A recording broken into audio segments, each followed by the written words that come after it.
अस्सलाम वालेकुम नाज़रीन, मैं हूं मंसूर अली खान। अपने डिजिटल चैनल के ऊपर आपको खुशामदीद कहूँगा। नाज़रीन, आज का दिन जो है वो ये समझा जा रहा था कि आज बड़ा एक डिसाइसिव दिन होगा, लेकिन मेरा ख्याल में जो अदालती मामलात हैं सुप्रीम कोर्ट में, जो कुछ एक्सपेक्ट किया जा रहा था वो जिस तरह एक कोल्ड ड्रिंक के अंदर बबल्स बनते हैं ना, वो बबल्स जो हैं वो फट फुट के नीचे सिर्फ पानी रह गया। अगर मैं इसका खुलासा अभी सिर्फ आपके सामने रखूँ, अब हुआ क्या है आज कोर्ट में अंदर, कोर्ट रूम के अंदर एक्चुअली क्या हुआ है, पहले ज़रा मैं उसकी डिटेल्स आपके साथ शेयर कर लूँ, उसके बाद ज़रा इसका तज्जिया भी करेंगे और इसके अलावा आज शाम को क्या होने जा रहा है इसकी तफसीलात भी आपके साथ शेयर करते हैं। अच्छा जी, सबसे पहली बात तो हमने पिछले व्लॉग के अंदर चंद सिनेरियोज आपके सामने रखे थे कि क्या क्या हो सकता है। उसमें मुख्तलिफ, जाहिर बात है मैं कोई एक डायरेक्शन नहीं बता रहा था मुख्तलिफ रिजल्ट बता रहा था और उसमें से वो एक रिजल्ट ही जो है वो सामने आया है। अच्छा, आज ये जो समाअत हुई ये बेसिकली मुल्क की तमाम असम्बलियों के इंतखाबात एक ही दिन कराने के हवाले से ये केस की समाअत थी। चीफ जस्टिस उमर अता बंदयाल की सरबराही में जस्टिस एजाजुल एहसन और जस्टिस मुनीब अख्तर जो है उन पे मुश्तमिल 3 रुकनी बेंच जो है इस केस की समाअत कर रहा था।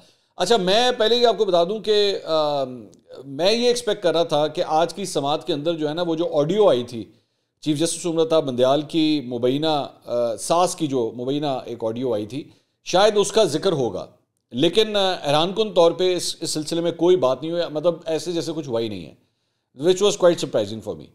अब इसके आफ्टर इफेक्ट्स क्या हैं ज़रा इसके ऊपर भी आते हैं, लेकिन मैं पहले ज़रा अपडेट कर दूं। सबसे पहले समाअत के आगाज़ पे अटॉर्नी जनरल मंसूर अवान साहब जो है रोस्ट्रम के ऊपर आए। अदालत से मुखातिब करते हुए उन्होंने कहा कि 19 अप्रैल को हुकूमत और अपोजिशन में पहला रब्ता हुआ, 26 अप्रैल को मुलाकात पर इतफाक़ हुआ, 25 अप्रैल को याद सादर ख्वाजा साद रफ़ी की असद कैसर से मुलाकात हुई।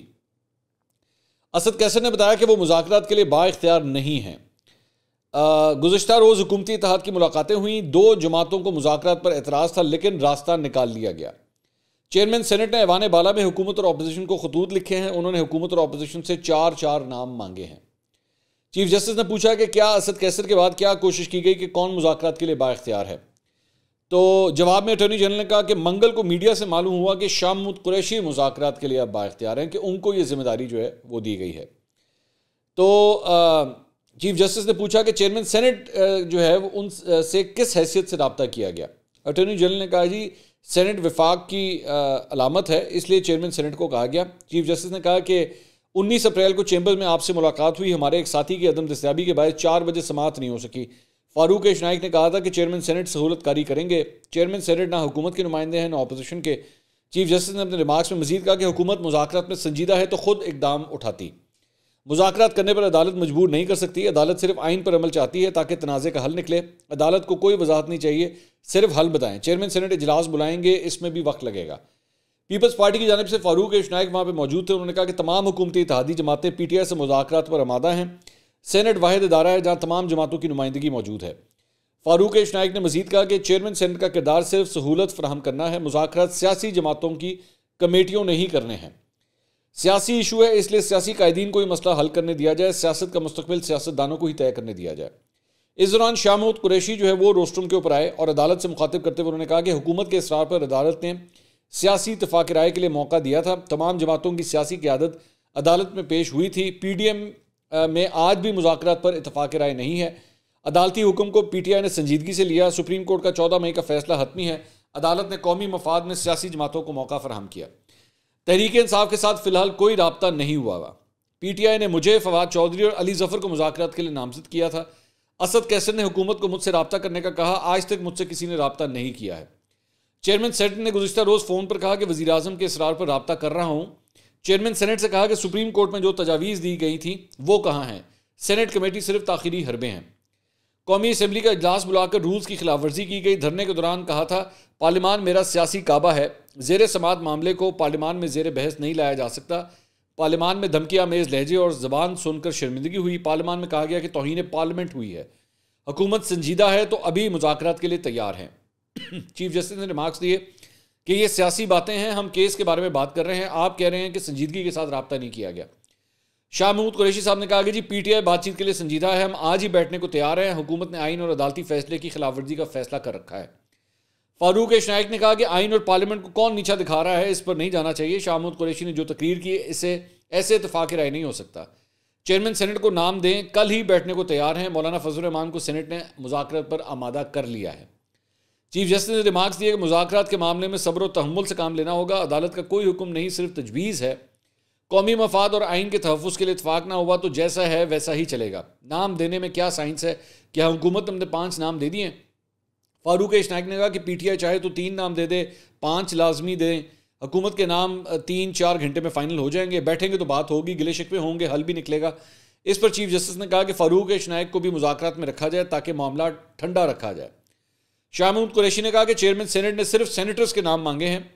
चीफ जस्टिस ने कहा कि हुकूमत ने नेक नीति दिखाने के लिए क्या इकदाम किए हैं? लगता है हुकूमत सिर्फ पास खेल रही है। आज तवक्को थी कि दोनों फरीकैन की मुलाकात होगी।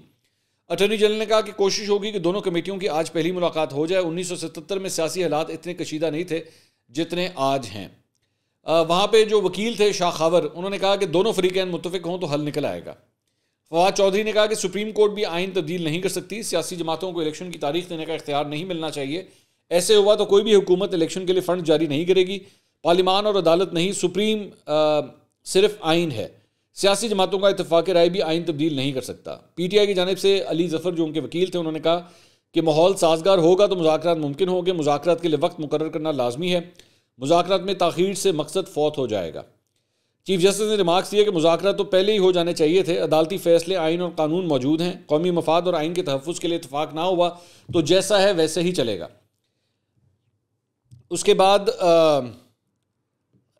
केस की मजीद समात मुकम्मल हो गई आज के लिए, और चीफ जस्टिस ने रिमार्क्स दिए कि हम ना तो कोई हिदायत जारी कर रहे हैं और ना कोई टाइमलाइन जारी कर रहे हैं।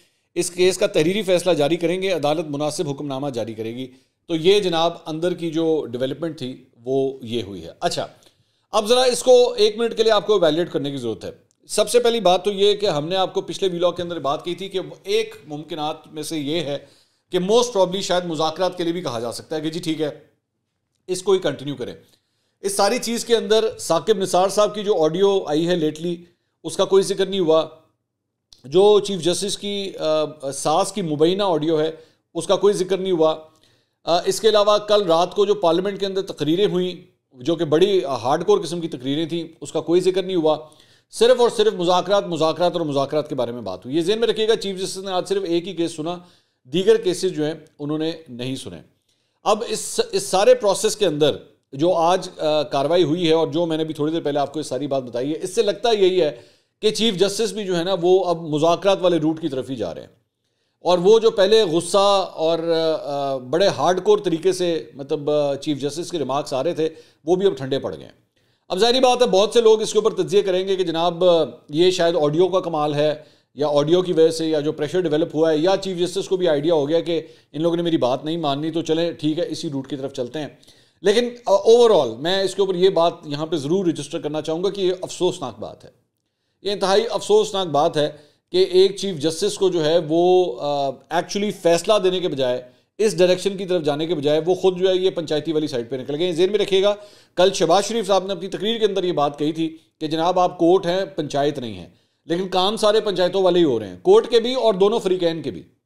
और मैं इस वक्त जब ये आपको खबर दे रहा हूँ तो मेरी इतलात के मुताबिक आज ये हो सकता है जब आप ये वीडियो देख रहे हो तो मुज़ाकरात का अमल जो है वो शुरू हो चुका हो। मतलब मुझे बताया गया कि शाम तक जो है, शाम को शायद पहली मीटिंग जो है वो हो जाएगी। पीटीआई ने तो अपने 3 नाम जो है वो ऑलरेडी अनाउंस कर दिए हैं। हुकूमत की जानिब से भी जो है वो 3 नाम मोस्ट प्रॉब्ली जो है अनाउंस कर दिए जाएंगे, जिसमें से मोस्ट प्रॉब्ली शायद अयाज सादिक और ख्वाजा साद रफ़ीक के नाम भी जो हैं वो शामिल हो सकते हैं, क्योंकि पहले भी जो है इस अमल को वही देख रहे थे। अच्छा, ये पहला मौका नहीं है कि पीटीआई के साथ जो है वो इस तरह मुज़ाकरात हो रहे हैं। जब 2014 का धरना हुआ था तो उस वक्त भी इसी तरह 2 मुख्तलिफ कमेटीज़ बना के जो है आपस में मुज़ाकराती अमल जो है वो आगे बढ़ाया गया था। तो अब हमारी इतला के मुताबिक हुकूमत का भी जो है बाज़ाब्ता तौर पर वज़ीर कानून आज़म रज़ी तारड़ का अली ज़फ़र से बाकायदा रब्ता अब हो चुका है और अब ये मुज़ाकराती अमल जो है आगे बढ़ाया जा रहा है। लेकिन इट इज़ मैं ये ज़रूर कहूँगा कि शायद सारी साइड्स ने जो है ना कुछ थोड़े से होश के नाखून लिए हैं और वो जो ईगो है उसे मारने की कोशिश की गई है। लेकिन ऑब्वियसली हम सब जानते हैं कि इस सारे प्रोसेस के अंदर इस्टेब्लिशमेंट ने भी जो है अपना किरदार अदा किया है। और हमेशा की तरह जो इस्टेब्लिशमेंट जब कोई ऐसी सूरत हाल बनती है तो वो बीच में अपना रोल ज़रूर प्ले करती है। और इस सूरत हाल के अंदर भी क्लियर कट मतलब you can see there are the footprints of the establishment कि उन्होंने इस चीज़ को रिजॉल्व करने की जो है कोशिश की है। अच्छा, अब आ जाए ज़रा मुज़ाकराती अमल की तरफ। मुज़ाकराती अमल के अंदर जो है वो पाकिस्तान तहरीक इंसाफ अगर बातचीत करने के लिए तैयार हो गई है तो इसका मतलब है कि 14 मई को तो अब इलेक्शंस नहीं होंगे, किसी सूरत 14 मई को इलेक्शंस नहीं होंगे, क्योंकि पीटीआई अगर इस बात के ऊपर बैठने के लिए तैयार हो गई है तो, और पिछले चंद दिनों से एक्चुअली इमरान खान साहब के और पीटीआई की जानिब से कुछ ऐसे बयानात भी आना शुरू हो गए थे कि वो लोग इसमें लचक दिखाने के लिए अब तैयार हैं। तो 14 मई को तो मुझे इलेक्शन अब होते नजर नहीं आ रहे। हाँ, अलबत्ता अब इशू आएगा कि पीटीआई कितना आगे जाती है और पीडीएम की गवर्नमेंट कितना पीछे आती है। असल इशू, असल मुद्दा यही है। पीडीएम की जो ख्वाहिश है और कोशिश है वो ये है कि जनाब अक्टूबर के अंदर इलेक्शन होने चाहिए। अच्छा, अक्टूबर की डेट वो क्यों देना चाह रहे हैं कि जाहिर बात है कि सुप्रीम कोर्ट के चीफ जस्टिस की तब्दीली तब तक हो चुकी होगी। एक रीज़न ये भी है जिसकी वजह से वो चाह रहे हैं कि ये जो कुछ भी हो वो अक्टूबर के अंदर हो।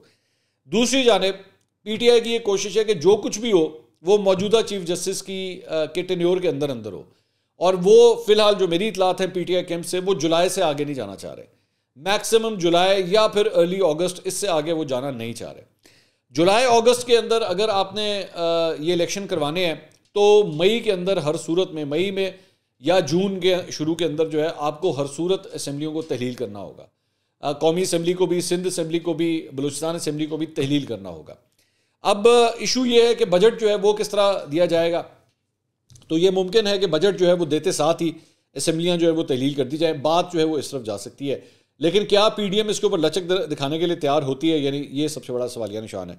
पोजीशंस अगर दोनों की देखी जाए तो पीडीएम के ऊपर फ्रैंकली स्पीकिंग अगर कोई तलवार लटक रही है तो वो चीफ जस्टिस की तलवार है, जो उनके जिससे उनको लगता है कि अगर वहाँ से कोई फैसला आ गया तो हमारे लिए प्रॉब्लम हो सकती है, यानी कि तौहीन अदालत का या और भी किसी कार्रवाई का। वैसे अभी तक चीफ जस्टिस ने कोई ऐसा कॉमेंट नहीं दिया जिसमें कोई तौहीन अदालत का अंसर जो है वो नज़र आया कि उनके जहन में जो है वो कहीं पर ये वाली बात भी है, ऐसा कोई इंप्रेशन नहीं आया। तो दूसरी जानिब अगर पीटीआई की बात हम देखे जाएं तो पीटीआई को इस बात का अंदाज़ा हो गया कि जब तक हम मुज़ाकरात की टेबल पे नहीं बैठेंगे ये कहानी नहीं बननी, जिसकी वजह से अल्टीमेटली पीटीआई को बैकफुट के ऊपर जाना पड़ा है और अब वो मुज़ाकराती अमल के लिए जो है वो बीच में शामिल हो गए हैं।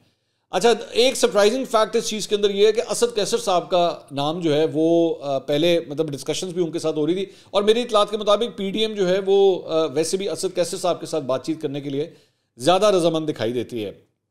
असद कैसर साहब हो गए या परवेज़ खटक साहब हो गए, इन लोगों को, इन दो अफराद को जो है ना पीटीआई के अंदर फिर भी डव्स का किरदार एक दिया जाता है। डव यानी कि ज़रा सॉफ्ट स्पोकन है, इतना गर्मा गर्म किस्म के बयानात नहीं देते। लेकिन अगर दूसरी साइड पे फवाद चौधरी और शाह महमूद कुरैशी को देखा जाए तो वो फिर भी एक हॉकिश टोन लेके चलते हैं। फवाद चौधरी ज़रा ज़्यादा, शाह महमूद कुरैशी निस्बतन फिर भी कम। तो अली ज़फ़र अलबत्ता फिर भी एक बड़े सॉफ्ट स्पोकन किस्म के आदमी हैं। सो मेरे ख्याल में पीटीआई की भी ये कोशिश है कि किसी तरह कोई ब्रेक थ्रू ले लिया जाए, लेकिन क्या वो अक्टूबर तक जाने के लिए तैयार होते हैं या नहीं, सबसे बड़ा सवालिया निशान यही है। और यही मेरे ख्याल में ये मेक और ब्रेक वाली सूरत हाल बनेगी कि दोनों साइड में से जो है कौन बच करता है। और अगर ये ना हुआ तो मामला फिर चीफ जस्टिस का पक्ष चला जाएगा। लेकिन पीटीआई को भी इस बात का अंदाजा है कि अगर ये मामला चला भी जाए चीफ जस्टिस के बाद तो चीफ जस्टिस ने तो जितना जोर लगाना था उन्होंने लगा लिया है, लेकिन वो इलेक्शंस नहीं करवा सकते। तो इसलिए जो कुछ भी है वो टेबल के ऊपर बैठ के ही मानना पड़ेगा, और अल्टीमेटली बात वही है। मैं इसमें एक बहुत बड़ी हार जो है मेरी नज़र में वो इमरान खान साहब की ईगो की भी है, क्योंकि आप उठा के देख लें कि पिछले 5-6 महीने के अंदर कितनी दफ़ा वो तड़ियाँ लगा चुके हैं। मैं नहीं बात करूँगा, मेरी नहीं बात होगी, मैं नहीं बैठूंगा, हम नहीं बात करेंगे, 90 रोज़ के अंदर होंगे, नहीं होंगे तो मैं सड़कों पे होऊंगा। बड़ी तड़ियाँ लगाई हैं उन्होंने पिछले 6 महीने के अंदर। अल्टीमेटली अब आपको कमेटी अनाउंस करके बैठना पड़ा मेज़ के ऊपर। इसीलिए मैं बार बार यही कहता हूँ कि भाई सियासी जो नुमाइंदे होते हैं ना, जो सियासी रहनुमा होते हैं, वो टेबल के ऊपर बैठ के चीज़ों को रिजॉल्व करते हैं, वो तड़ियाँ इस तरह नहीं लगाते। ये अल्टीमेटली आज जो कुछ भी अब हो रहा है, ये जो मुज़ाकरात का अमल शुरू हो रहा है, this is Imran Khan defeat. ये इमरान खान साहब के जो वो तुंदो तेज़ बयानात है ना, उठा के देख लें। मैं आपको हैरानकुन बात नहीं बता रहा, ये पढ़े मैं सारे के सारे इनके माजी के बयानात जो पिछले 5-6 महीने के अंदर दिए। हम लेकर रहेंगे इलेक्शन, ये हो जाएगा, वो हो जाएगा, देखते हैं कैसे नहीं होता। नहीं हो सका ना, अल्टीमेटली नहीं हो सका बात। तो विच इज़ सैड एक्चुअली, क्योंकि मैं इस बात का कायल हूँ कि इलेक्शंस 90 डेज़ के अंदर ही होने चाहिए थे, लेकिन ये निज़ाम इस हद तक जो है वो फंसा हुआ है कि वो नहीं होने देता, वो किताब को फॉलो नहीं करने देता। अल्टीमेटली बात यही है। तो बहरहाल अब देखते हैं कि इस सारी सूरत हाल में जो है वो क्या डेवलपमेंट्स होती हैं। इसके अलावा एक और जो ख़बर है कानूनी मामलात के हवाले से ही, वो इमरान खान साहब के हवाले से एक बड़ा एक इम्पॉर्टेंट केस है। वो जो बुशरा बीबी, इमरान खान और उनकी अहलिया बुशरा बीबी के ख़िलाफ़ गैर शरई निकाह के केस का जो फैसला है उस सिलसिले में, ये बेसिकली इसके अंदर एक एप्लीकेशन ये आई थी कि ओन चौधरी अपना बयान जो है वो कलमबंद कराना चाहते हैं। तो उस सिलसिले में जो है वो फैसला महफूज किया गया था कि क्या उनको अलाउ किया जाएगा या नहीं। तो आज ये फैसला सुनाया जाना था। सीनियर सिविल जज नसर मिनल्ला वो छुट्टी के ऊपर चले गए, जिसकी वजह से आज ये फैसला नहीं सुनाया जा सका। तो अब ये 4 मई को ये फैसला सुनाया जाएगा कि ओन चौधरी एक्चुअली इस केस के अंदर अपना बयान कलमबंद करा सकते हैं या नहीं करा सकते। तो एक डेवलपमेंट जो है वो ये हुई है। दूसरा, नैब ने इमरान खान के खिलाफ तोशाखाना केस के अंदर तहकीकात में अपना जवाब इस्लामाबाद हाई कोर्ट में जमा करवा दिया है। नैब ने इंक्वायरी के खिलाफ इमरान खान की दरख्वास्त खारिज करने की इस्तदा करते हुए कहा है कि इमरान खान किसी रिलीफ के मुस्तहिक नहीं है। उन्होंने क्लीन हैंड्स के साथ हाई कोर्ट से रुजू नहीं किया। उनको सवालनामा भेजा गया मगर सवालात का जवाब नहीं आया। इमरान खान तलबी के नोटिस पर नैब के सामने पेश नहीं हुए। उनको कानून के मुताबिक ही नोटिस भेजा गया, सवालात भी पूछे, लेकिन इमरान खान ने जो जवाब भेजा उसे जवाब नहीं कहा जा सकता। वो जानबूझकर मामले को इल्तवा में डालना चाहते हैं। नैब ने कहा कि इमरान खान और उनकी अहलिया ने 58 तहाइफ रखे। उन्होंने और उनकी अहलिया ने 14 करोड़ से ज़ायद के तहाइफ 3 करोड़ 80 लाख में रख लिए। उन्होंने मामला देने के बजाय मालूमात देने के बजाय टाल मटोल वाला जवाब भेजा। लिहाजा इमरान खान के खिलाफ कानून के मुताबिक कार्रवाई की जाए। तो ये जनाब अब तक की अपडेट्स थी। अब जो मुज़ाकरात का सिलसिला जब शुरू होगा तो इंशाल्लाह अगले वीलॉग में उसमें उस सिलसिले में भी आपको अपडेट करेंगे। अल्लाह हाफ़िज़।